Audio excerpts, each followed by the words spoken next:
It's game one of the second round, and if we have the games like we did yesterday, oh baby, we've got a great NBA slate today, and I've got a best bet for you in each of the games and a parlay of the day. This is the free three. What's up, guys? It's your boy Noble Living back with another DYF Bets video where I'm breaking down my favorite picks and plays of the day as you just try to get to the bag together and make some money. The hot month of May, the heater has continued because last night, baby, we got it done. We pulled out the sweep.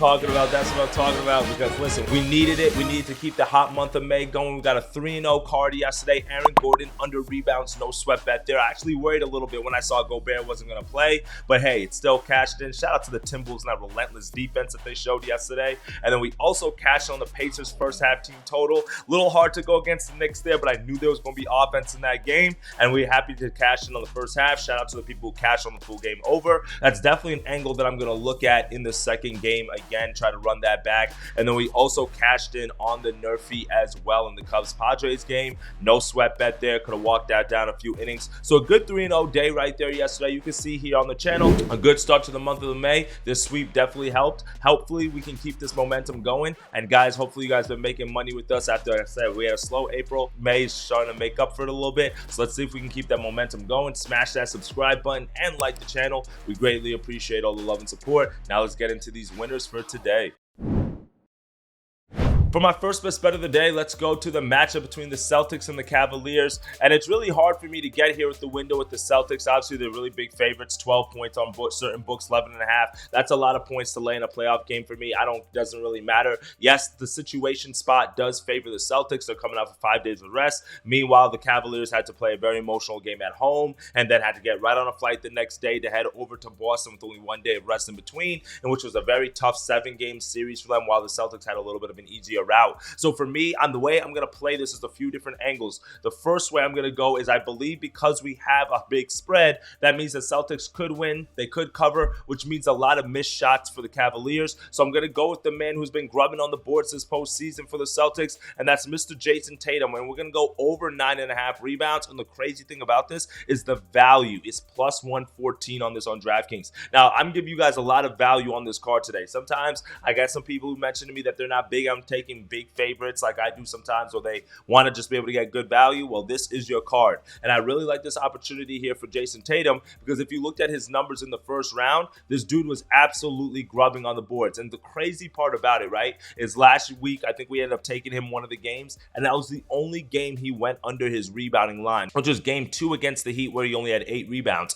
Every other game in this series, he had 10 rebounds or more, and that's what we need for him to do today, averaging 10.5 rebounds during the playoffs, but to also go with 11 rebounds against the Cavaliers during the regular season is another reason why I love this. In 3 games he faced them, and he was able to clear his rebound total in 2 of the 3 games, including snagging 13 rebounds in one of the games. I'm expecting something to be very similar today, in which is more a heated, competitive playoff matchup. We know the Cavaliers are going to be looking to kind of make it a grind type of game, but then also at the same time, Jarrett Allen might be back in the lineup, so that big man, especially without Porzingis, is going to cause a problem, because obviously Mobley can be active on the glass as well. And I think that's going to mean Tatum has to be more present on the boards for the Celtics, because putbacks, little and ones, rebounds, that's the easy way to keep a team in the game and also to cover the spread. So that's why for me, I'm going to play the Celtics here, but I'm going to go with Tatum on the rebounds, as I think he's going to be able to fly over this total. Now, my second play of the day is also in this game, and it's actually a tail. And if you guys watch the Daily Juice show that Matt Peralt does on Betting Pros, you should watch it. Great podcast. I always listen to it. He has some great, excellent plays that sometimes I favor. And this is one of the ones that I really want to tail, because it kind of goes with the narrative that we did yesterday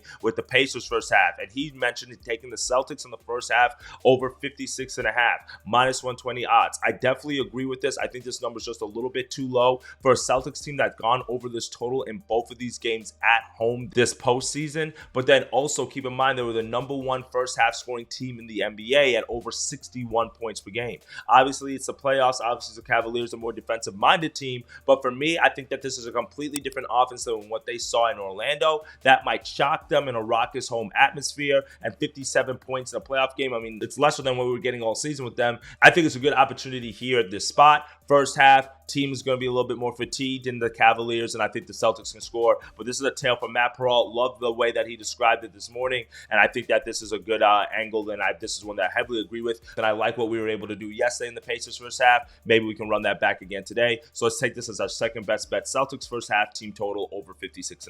For our third best bet of the day, we are going to head over to OKC as we have the Mavericks taking on the Thunder. This is another great matchup in the Western Conference. Two young teams that are really going at it with some little bit of veteran experience like Kyrie and Luka there. And I think this is going to be a series that could go 6, maybe even 7. The Mavs, I don't know. They're a little dangerous the way those guards are playing. But for me, there's one thing that I want to be able to exploit in this game. And I think early on in series, you get the opportunities to take advantage of some of the lines that the book hasn't adjusted to just yet, but also the coaching staffs haven't been able to adjust to just yet. And you want to kind of be able to exploit that. With that in mind, I'm going to go Chet Holmgren today, but I'm going to go over 1.5 3-pointers. And you get this at plus 104 odds on FanDuel. So another great value on this one. Now, the reason why I say this is going to be a little bit of an adjustment for the Mavericks is because they just faced a series where the guards were the dominant ball handlers, ball dominant shooters, and you did not really have big men who really stretched the floor. The Clippers do not have 3-point shooting big men. Obviously, you got Zubac there, you got Plumlee there, right? It's a little bit of a different thing.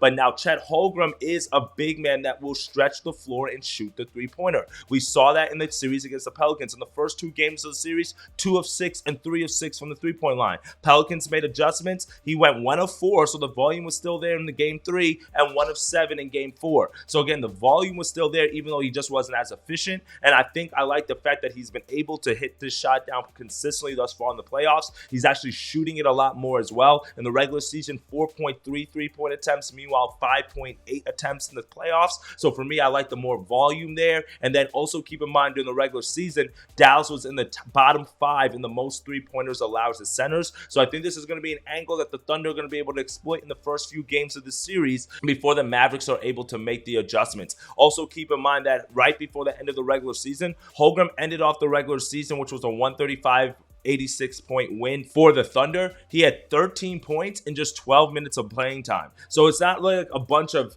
that's nothing to knock home about, but think about that. 13 points in 12 minutes of playing time, that confidence rolls over into a game like this. Even though he didn't play that many minutes, I think that confidence rolls into a game like this, and now he's going to be able to rebound, play with more confidence, and that's exactly what we're looking for. In another game earlier this year against Dallas, in 4 games against them, he's gone over this total in 2 of the 4 games. Again, I like the fact that he's got at least 3 attempts in all those games except for when they play 12 minutes in, and that's what I'm looking for. If the attempts are going up, the opportunity for the ball to go in is there. I like the value we're getting on this. I think Chet has to be a big factor for this team to move on to the next round, to the Western Conference Finals. So give me Chet over 1.5 3-pointers as our third best bet of the day. Now for our final best bet of the day, we are headed to the parlay of the day. This one is what I'm going to call the Japanese parlay, because we're going to take 2 baseball teams and we're going to take the Chicago Cubs on the money line, parlay that with the Dodgers on the money line. That gets you to a plus 114 odds. So another plus chicky play for you guys here today. The reason why I love this one here is because we have the 2 Japanese pitchers on the mound for the respective clubs. On the mound for the Cubs against the Padres is Imanaga. We know what he can do. We tailed him last game out, and I'm going to keep doing it until the wheels fall off. 5-0 on the year,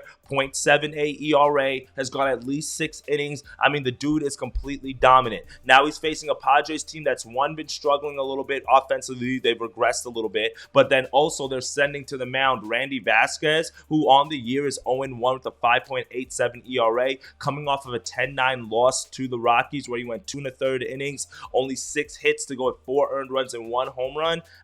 You can't give that much run support to Imanaga from what we've seen thus far. So for me, until we see some regression, I'm going to keep rocking with Imanaga. I like the value that we're getting at. It's like minus 150 on the books. You can lay it as an individual. You maybe want to sprinkle some on the run line, but for me, we're just going to money line parlay that with the Dodgers. The reason why we're taking the Dodgers, super big favorites at home today, obviously. I mean, the minus 300 as an individual piece against the Marlins. So really can't lay that as an individual, but we'll put it in the parlay. Why? Because they're sending Yamamoto to the mound, and my man 3-1 on the year, 2.91 ERA, coming off back-to-back dominant starts at Arizona, at the Nationals, 12 total innings, 9 hits given up combined to go with no earned runs and 12 strikeouts. That's what we want to see. That's what what we want to back. Meanwhile, the Marlins, we know what they can do offensively is struggle. They have a hard time really scoring a lot of runs, and that might be tough here against the Dodgers offense that's really getting it clicking. And they're also sending Cabrera to the mound, who has not shown us too much stuff this year. 6.05 ERA, coming off 2 week back-to-back starts where he gave up 9 earned runs combined to go with 2 home runs. That's not going to get it done against the Dodgers offense and a lineup with Ohtani, who's right now leading the majors in home runs. Just a lot to go at them all at once. So I like this parlay today between the 2 Japanese sensational pitchers. Give me the Cubs, give me the Dodgers on the winning line to wrap us up for the night. Well, that's it for me today, my friends. 3 NBA plays and 1 MLB parlay for you guys. Give me Tatum over 9.5 rebounds. Give me Chet over 1.5 3-pointers made. Give me the Celtics in the first half team total over 57. And then also give me Cubs and the Dodgers on the money line to tuck us in. Hopefully we can celebrate a 4-0 card tomorrow. I already have my Nerfy of the day already dialed. So make sure you head over to the Twitter page so you can grab that Nerfy. Only need 6 outs. We've been cashing on them of late. Let's keep the momentum going today. And if you want more picks in play, smash the link in the description, join the Discord group, and I got you guys. All right, my friends, get to that money, get to that chat. I'll see you tomorrow. Later, gang.